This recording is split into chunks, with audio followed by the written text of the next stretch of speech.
जय जगन्नाथ। समस्त ओडिशावासी को मोर सतीर्थ सप्रेम आभूम प्रणाम। ओडिशा मध्य देशर प्रथम भाषा भित्तिक राज्य। आजिर ए प्रयास ओडिया भाषा को आहुरी मजबूत करिछि। आजिर ए साहित्य सृजन रे अभिमुख्य विद्यालय स्तर रे एवं छात्र छात्री मानक पई मुख्य आकर्षणर केन्द्रबिंदु होई परिछि। ओडिया भाषा हेबो जीवन और जीविकार भाषा, बेग और आवेगर भाषा। यह वैषयिक ज्ञान जगत को प्रवेश करिवे, ज्ञान जगत रुद्धिमंत हेबो।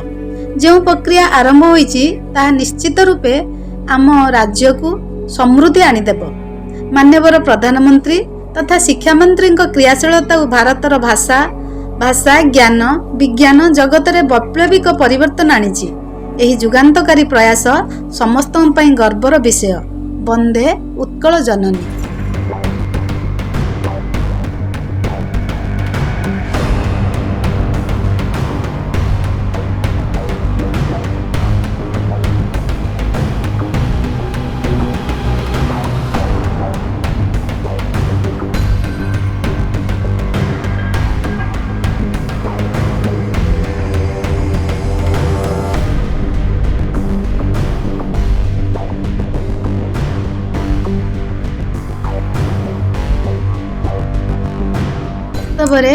मु जने ओडिया बोली निजको गर्व अनुभव करे।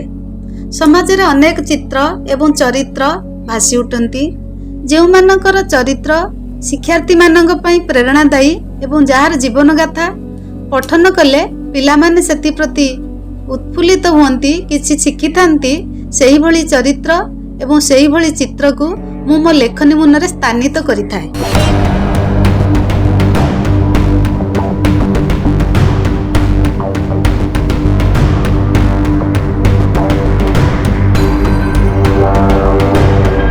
एभली एक चरित्र भितर मोर गोटे पुस्तक माँ शिक्षार बगीचा। वास्तव रे माँ शिक्षिता हो बा अशिक्षिता हो, तार दृष्टिभंगी तार सर्जनशीलता सबले संतान को सत्पथरे नहीं चली थाए। से भली अन्य एक पुस्तक गाई जगाली वैज्ञानिक आम शेष किसान, जे जीवन बाल्यकाल संघर्ष करिसेंती शिक्षा पाई एवं शिक्षा लाभ करिबा पाई। तांकर प्रथम आह्वान थिला मध्याह्न भोजन करिया पाई विद्यालय को जाइछंती। तापरे से दूर सुदूर बहु दूर को गति करछंती। से वर्तमान आम ओडिशार जने स्वनामधन्य वैज्ञानिक रूपे परिचित। से पुस्तकटी मोर थिला गाई जगाली वैज्ञानिक आम शेष किसान। आकु जदि पिला माने पढ़िबे सेथरु मध्य किछि उपादेय तथ्य निश्चित रूपे लाभ करिवे। जेतेबेले जन्मरे ना लेखिला भारत ए पुस्तकटी मु लेखिली एक विज्ञान भित्तिक पुस्तक। वास्तव रे पिला माने जनराइज कथा जानिबा पई उत्सुकता लाभ करिथांती एवं ए पुस्तक रे किछि रहिछि जहा पाठ कले पिला माने निश्चित भाबरे खुशी हेबे। जनर सृष्टि संपर्के, महाकाश यात्रा और लाइका, विफलता और सफलतार चाबिकाठी, आस जानिबा चंद्रयान 3 लैंडिंग संबंधे, लैंडर और रोवर कौन, यही भली अनेक कथा। चंद्रयान 1, चंद्रयान 2, चंद्रयान 3, आस बुली जिबा जनराइज। यही भली विस्तृति जनराइज विषय पिला माने निश्चित बुझी परिबे। आ सबुठारु गोटे श्रेष्ठ चरित्र को नेकी मोर लेखाटी थिला आम प्रिय राष्ट्रपति द्रौपदी मुर्मू को पिलादिन। आमर आदर्श तथा महिषी महिला से द्रौपदी मुर्मू को पिलादिन आमे जदि पाठ करिबा निश्चित भाबरे आमे उत्साह लाभ करिबा। तांको पिलादिने से किभली अनेक समस्या को सम्मुखीन होई आज आम भारतर प्रथम नागरिक रूपे सुपरिचित, निश्चित गोटे खुशी आउ आनंद तथा सर्वादौ गर्वर विषय अटे। पिला मानक पई मध्य यह एक शिक्षणीय पुस्तक अटे। आ गोटे मोर पुस्तक थिला पत्रगोटाळी सांसद आम प्रिय डॉक्टर अच्युत सामंत, जे जनजातिर नायक तथा सारा विश्व रे शिक्षा पाई जे आलोक भली वर्षा कर सालिसंती। सेही भली महानायक जीवन को नहीं पिलांक ऊपर किभली तार प्रभाव पड़िबो मु एक छोटिया किंवदंती मूलक पुस्तकटी रचना करिछि। आ सबुठारु बड़ कथा हैला हमर ए अंचल रे रहुथिबा तथा पुरी जिल्लार निकटस्थ अंचल रे जन्मलाभ करथिबा वीरगोविंदपुर ग्राम रे डॉक्टर अशोक महापात्र जहाँ पद्मश्री उपाधि भूषित करा जायछि सेही महाशय आमर प्रणम्य पुरुष। तांको जीवनी संबंध में पिला माने जानिले किभली उद्बोधित हेबे आगकू चलिबे से संबंध में मोर मध्य गोटे पुस्तक रचना करियछि। एही भली भाबरे गोटे गोटे पुस्तक जीवनर केन्द्रबिंदु होइछि। आ विशेषतः प्रोफेसर गणेश लाल जे थिले हमर पूर्वतन राज्यपाल से आम ओडिया भाषा संस्कृति को भल पाती तांको ऊपर मध्य मोर गोटे पुस्तक रचित होइछि। पुस्तक रचना करिबा एवं ताको अनुध्यान करी पिलांग पई तार प्रयोज्य कोन ताको बुझिकिरी लेखिबा यह मोर परम ध्येय अटे। जदि पिला माने याको पाठ करिवे निश्चित भाव उपकृत हेबे। एतद व्यतीत मु चिंता करुଥିଲି दशम श्रेणी आमर पिला माने साहित्य पढ़ुथिले मध्य संक्षिप्त प्रश्नमूलटी को 50 मार्कर भल भाव करि पारंती, किंतु जो दीर्घ उत्तर मूलक प्रश्न उत्तर से माने खाता को खाली छाड़ी आसंती।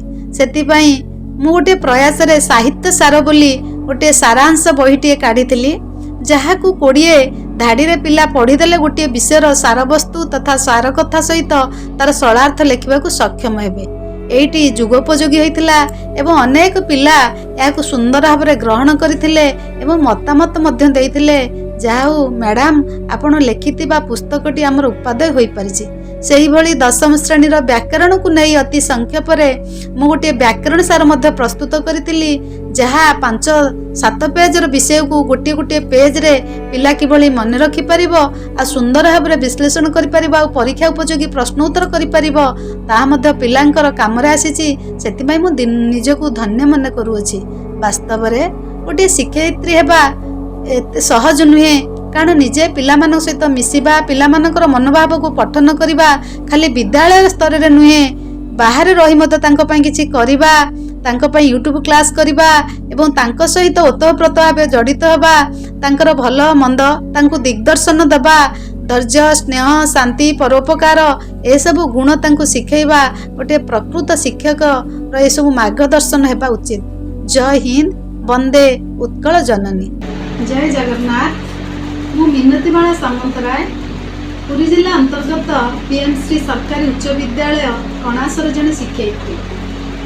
ड्यूटी इज गॉड सबुले मु मने करे।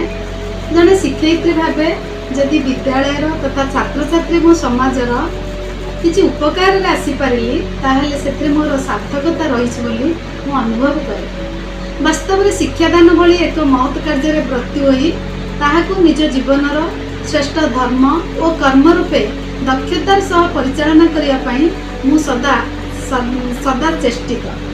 वास्तव में उत्कलमणि गोपबंधु दासंकर सेही अमरवाणी मन पकाई दिए, मानव जीवन नुहे केवल वर्ष मास दिन दंड, कर्मे जिए नर कर्म एकातार जीवनर मानदंड। वास्तव में माँ माटी और मातृभाषार विकल्प नहीं। भक्त कवि भाषा रे मातृभूमि मातृभाषा उभय जननी सेव तांकु भक्ति भरे दिवस रजनी। ओडिया भाषार इतिहास और ऐतिह्य परंपरा बहु प्राचीन। ओडिया मानकर प्रमुख परिचय होची ओडिया भाषा।